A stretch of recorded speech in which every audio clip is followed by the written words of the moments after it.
ஒரு அழகான கிராமத்தில் கருணையுள்ள முனியன் என்ற ஏழை விவசாயியும் பேராசை கொண்ட ஒரு பண்ணையாரும் வாழ்ந்து வந்தனர். ஒருமுறை விதைப்புக்காக முனியன் உதவி கேட்டபோது பண்ணையார் அவனை அவமானப்படுத்தி அனுப்பினார்.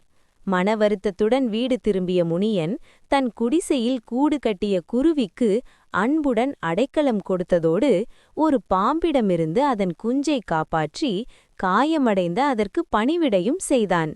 அவனது தூய்மையான அன்பிற்கு பரிசாக அந்த குருவி 3 மந்திர விதைகளை கொடுக்க, அதிலிருந்து விளைந்த பூசணிக்காய்கள் முனியனுக்கு அறுசுவை உணவையும் நவரத்தினங்களையும் தங்க காசுகளையும் வாரி வழங்கின.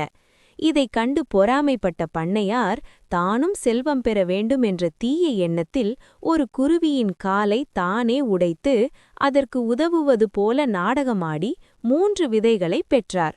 ஆனால் பேராசையினால் அவர் நட்ட பூசணிக்காய்களை வெட்டியபோது அதிலிருந்து வந்த பூச்சிகளும் நெருப்பு பிழம்பும் அவரது வயலையும் மாளிகையையும் அழித்து அவரை தண்டித்தன. இறுதியில் அன்புள்ள முனியன் மகிழ்ச்சியாக வாழ தீமை செய்த பண்ணையார் தனது செயலுக்கான பலனை அனுபவித்தார். இதுவே தீமை செய்தவர் தீமையையே அறுவடை செய்வார் என்ற நீதியாகும்.